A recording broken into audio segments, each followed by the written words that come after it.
दोस्तों, आज मैं आपको सुनाने जा रही हूँ अपनी अंधी बेटी की कहानी। मेरी बेटी आँख से अंधी थी। उसका नाम नीलम है। मेरी बेटी देखने में बहुत सुंदर थी और वह हमारी इकलौती बेटी थी। हमने उसे बहुत प्यार से पाला था।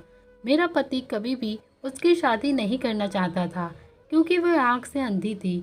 कोई भी उससे शादी नहीं करना चाहता था, लेकिन मुझे बहुत टेंशन होती थी अपनी बेटी की शादी की। एक दिन गांव के पास से ही हमारी बेटी के लिए एक लड़के का रिश्ता आया जो अपने घर का इकलौता बेटा था और उसके घर में उसके पिताजी थे और कोई भी नहीं था। उनको हमारी बेटी बहुत पसंद आई थी। उनको हमारी अंधी बेटी से कोई भी दिक्कत नहीं थी और वे इस रिश्ते के लिए मैंने भी हाँ कर दिया था क्योंकि लड़का बहुत अमीर था। वो शहर में नौकरी करता था और वैसे भी हमारे बाद हमारी बेटी को कोई भी देखने वाला नहीं था। उसे कोई सहारा नहीं देने वाला था। मैंने अपनी बेटी की शादी उस लड़के से कर दी और मेरी बेटी ससुराल चली गई। मैं उसको बहुत याद करती थी। मैं अपनी बेटी से फ़ोन पर ज़रूर बात किया करती थी और वो मुझे बहुत खुश दिखाई देती थी। उसकी खुशी से भरी आवाज़ सुनकर मेरा दिल भी खुश होता था और मैं अपने पति से बोलती थी कि देखो, तुम कहते थे कि अपनी बेटी की शादी नहीं करूँगा, उसे हमेशा अपने पास रख लूँगा क्योंकि वे अंधी है। मगर अब देखो तो वो कितना ज़्यादा खुश है अपने पति के साथ और ज़िंदगी को कितने अच्छे से जी रही है। वो मुझे बताती थी उसका पति उसका बहुत ख्याल रखता था, उसका काम में हाथ भी बटाया करता था, उससे बहुत ज़्यादा कम काम करवाता था। मुझे कहाँ पता था कि ऐसे ससुराल वाले मिल सकते हैं। मेरी बेटी को ऐसी मोहब्बत देंगे। लोगों के बड़े बड़े महलों में रहने वाली बच्चियाँ भी इतना खुश नहीं है जितनी हमारी बच्ची आंखों की रोशनी न होने के बावजूद भी इतनी ज़्यादा खुश है। मेरी बेटी दूसरे शहर में रहती थी जो 4 घंटे की दूरी पर थी। इसीलिए मेरे पति अनुमति नहीं देते थे कि कभी बेटी के घर से हो आए। लेकिन मैंने सपने में देखा कि मेरी बच्ची परेशान रहती है, रो रही है और उसका पति भी उससे लड़ झगड़ रहा है। मेरी अंधी बच्ची रो रो के परेशान हो रही है। आज मैंने ये सपना देखा तो मैं उठकर बैठ गई और मुझे बहुत ज़्यादा टेंशन होने लगी। मुझे क्यों ऐसा सपना आया था? फिर मैंने सोचा आज अपनी बेटी से मिल आती हूँ और मैं मेरे पति के साथ उसके ससुराल के लिए निकल पड़ी और उसके ससुराल पहुँच गई। मैंने दरवाज़ा खटखटाया तो घर के बाहर का दरवाज़ा उसके ससुर ने खोला था, जो कि मेरे चेहरे पर मुस्कुराहट देखकर उसके चेहरे पर अजीब सी परेशानी आ गई थी। उनको हमारा यहाँ आना बिल्कुल भी पसंद नहीं आया था। हम अपनी बेटी से मिलने के लिए घर के अंदर दाखिल हुए तो हमारी बेटी अपने कमरे में बैठी हुई फल खा रही थी। हमारे कदमों की आहट तो वो बचपन से ही पहचान लेती थी। जैसे ही माँ बाप के कदमों की आहट को सुनती थी वो हमें जान जाती थी। मेरी बेटी कहने लगी, माँ पापा आप कब आए? हम दोनों ने अपनी बच्ची को अपने सीने से लगा लिया, उससे लिपट कर रोने लगे, उसे चूमने लगे। वैसा कुछ भी नहीं दिखा था वहाँ जो हमने सोच रहे थे। और उसका ससुर भी वही कमरे में चला आया और कहने लगा कि आप लोग बैठें, मैं आपके लिए ठंडा पानी मंगवा देता हूँ। हम अभी अपनी बेटी के पास बैठे ही थे कि बेटी से कहा कि बेटा तुम्हारा पति कहाँ है? वह कहीं दिखाई नहीं दे रहा। यह सुनकर मेरी बेटी बोली, यह क्या कह रही हो माँ?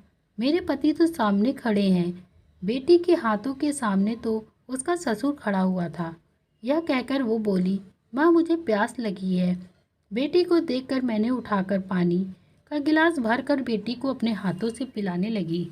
मुझे हर बार अपनी बेटी की हालत पर बहुत डर सता रहा था, मगर मेरी बेटी को जो एक बार देख लेता तो दूसरी बार नज़र उठाकर ज़रूर देखा करता था। फिर मेरी बेटी थी ही इतनी सुंदर, मगर जब किसी को पता चलता कि मेरी बेटी अंधी है तो वह अपने कानों में हाथ लगाकर रह जाता था। कहने लगते कि अपने माँ बाप के किसी बड़े पाप की सजा होगी। परी जैसी सुंदर बच्ची पैदा हुई और वह भी अंधी थी, वरना दुनिया में हसीन लोग बहुत कम ही दिखते हैं। जब मैं अपनी बच्ची को चुपचाप बैठा एक जगह देखती तो मेरा दिल टूट जाता था। मेरी बेटी का अपनी ससुर की तरफ इशारा देने वाली बात मुझे कुछ समझ नहीं आई क्योंकि मेरी बेटी अंधी थी। उसे तो पता ही नहीं था उसका पति कौन है। मुझे उसके ससुर पर शक सा हो रहा था। फिर मैं अपनी बेटी के साथ खाना खाकर लेट गई और मेरी बेटी जल्द ही सो गई। इसकी वजह से मैं उससे कुछ जान ही नहीं पाई, मगर उसके ससुर न जाने क्यों बार बार उसके कमरे के बाहर चक्कर लगा रहे थे। मुझे उनका यह अंदाज बिल्कुल भी समझ में नहीं आ रहा था और मैं फिर थोड़ी देर बाद सो गई। सुबह हुई तो हम वापस आने की तैयारी में लग गए और हम दोनों पति पत्नी ने नाश्ता किया और फिर हम अपनी बेटी के घर से निकल आए। हमें घर से निकले 1 घंटा हो गया था और मुझे अचानक ही याद आ गया कि मैं अपना फ़ोन उसके घर में ही भूल आई हूँ। मैं वापस उसके घर गई और दरवाज़ा खुला था तो मैंने दरवाजे में धक्का मारा तो दरवाज़ा खुल गया और सामने का नज़ारा देखकर तो मेरी आंखें फटी की फटी रह गईं। मैंने देखा कि मेरी बेटी कमरे में अपने बेड पे लेटी है और उसके साथ उसके ससुर भी लेटे हैं, जिसे वो अपना पति समझकर उसके साथ प्यार से लेटी थी। मैं यह मंजर देखकर तो मेरे पैरों तले जमीन निकल गई। मेरी अंधी बेटी, जिसे इस बात की कोई जानकारी ही नहीं है कि उसके साथ क्या हो रहा है।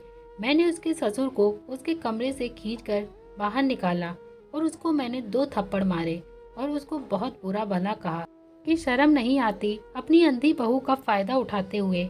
अभी आपकी बेटी को फोन करके सब बात बताती हूँ। तो उसने बताया कि मेरा बेटा तो सब जानता है और मेरे बेटे ने आपकी अंधी बेटी से शादी भी मेरे लिए ही की थी। मेरी ज़रूरत पूरी हो सके, मेरा अकेलापन दूर हो जाए। आपकी बेटी की शादी के लिए रिश्ता मेरे लिए गया था, ना कि मेरे बेटे के लिए।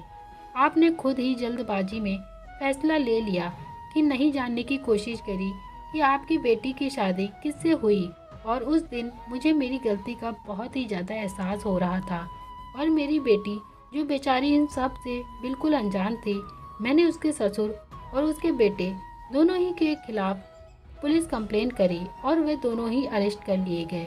यह मेरी ही गलती थी जो मैंने बिना किसी जांच पड़ताल के अपनी बेटी की शादी ऐसे इंसान से कर दी थी जिसने उसकी ज़िंदगी बर्बाद कर दी। कोई भी फैसला आपको जल्दबाजी में ना ले और मेरी गलती की सज़ा मेरी बेटी को मिली।